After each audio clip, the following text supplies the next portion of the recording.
Y vamos a ver cómo en este mensaje a la iglesia de Pérgamo el Señor Jesús le da primeramente un elogio a la iglesia, pero después viene una condena.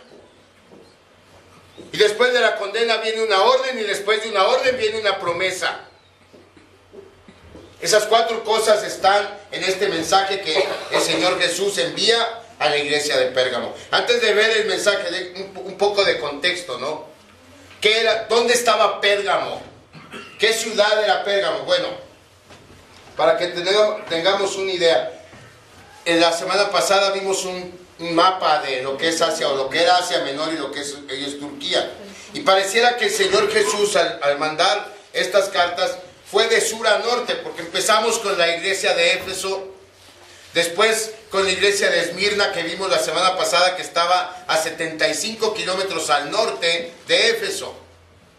Y la iglesia de Pérgamo está a 150 kilómetros, a 160 kilómetros de Éfeso, es decir, el Señor fue de sur a norte al enviar estos mensajes. Pero no solamente eso, sino que la importancia de cada ciudad también va en aumento. Vimos hace 8 días cómo Esmirna era considerada la joya de Asia Menor, el ornamento de Asia Menor, por su belleza natural y por la arqueología que tenía, ¿no? Bueno, Pérgamo era todavía más importante que Esmirna.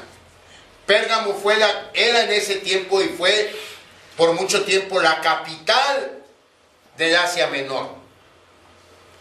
Nos podemos dar cuenta de lo importante que era. ¿Qué características tenía Pérgamo? Su cultura.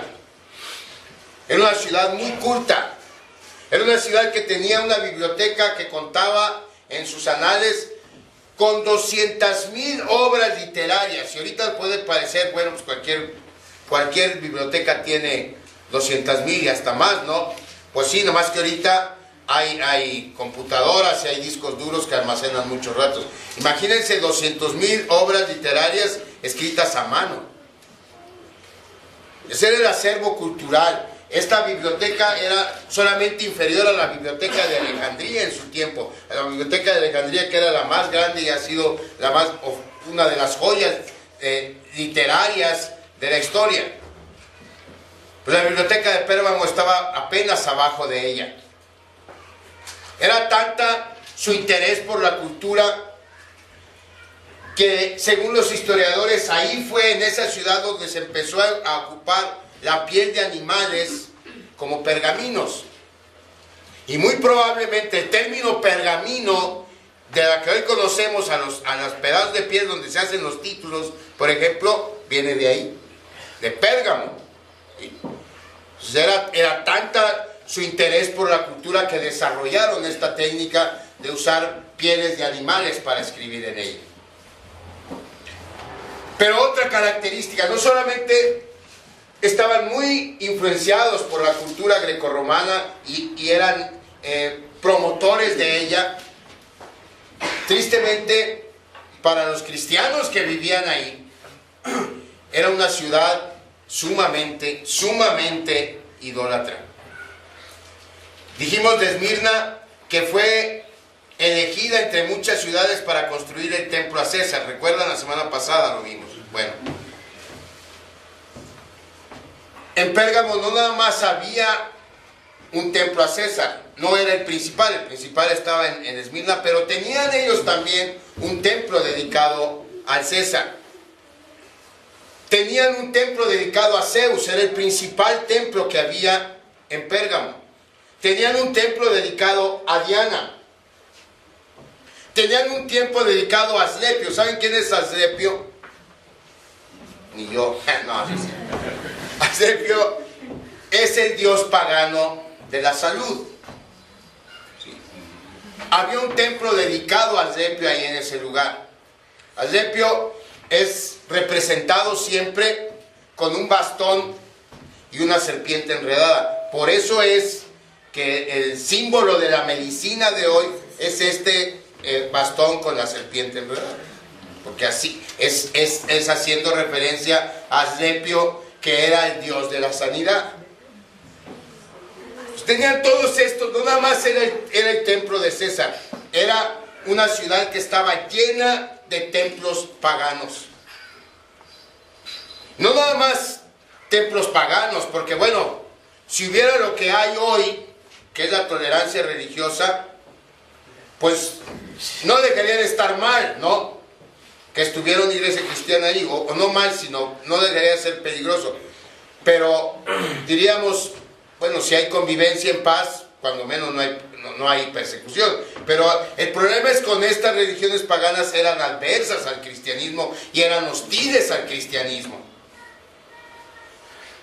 Entonces los cristianos que vivían ahí en Pérgamo de verdad estaban corriendo peligro, de verdad estaban en una situación muy difícil para desarrollar su fe. Y es en ese contexto y es a esa iglesia a la que el Señor envía esta carta. Y repito, hay en esta carta un elogio, una condena, una orden y una promesa. Fíjense cómo empieza la carta. Y escribe al ángel de la iglesia de Pérgamo: el que tiene la espada aguda de 2 filos, dice esto. Es muy diferente esta introducción a la introducción de la carta a la iglesia de Éfeso y a la carta que le escribió a la iglesia de Esmirna, que son las dos que hemos visto. En las dos introducciones previas hay palabras de elogio, hay palabras de felicitación, de confortar a la iglesia. La carta de Éfeso empieza ¿cómo? Sí. Escribe el ángel de la iglesia en Éfeso, el que tiene las 7 estrellas en su diestra, el que anda en medio de los 7 candeleros de oro, dice... Y acuérdense que dijimos, las 7 estrellas son las iglesias, ¿sí? Los ángeles de las iglesias, los candeleros son las iglesias en sí, y Cristo está en medio de su iglesia. Cristo tiene control de su iglesia. Entonces a Éfeso empieza diciéndoles eso: no te apures, yo estoy en control de eso. El que te está pidiendo es el que tiene en sus manos a su iglesia. Después, cuando le escribes a Esmirna, dice el primero y el último. ¿Sí? Sí. El primero y el postrero, el que estuvo muerto y vivió. ¿Qué mayor esperanza puede tener uno? Que te escribe el Señor diciendo: no tengas miedo. Te está escribiendo el que estuvo muerto, pero ahora vive. El principio y el fin.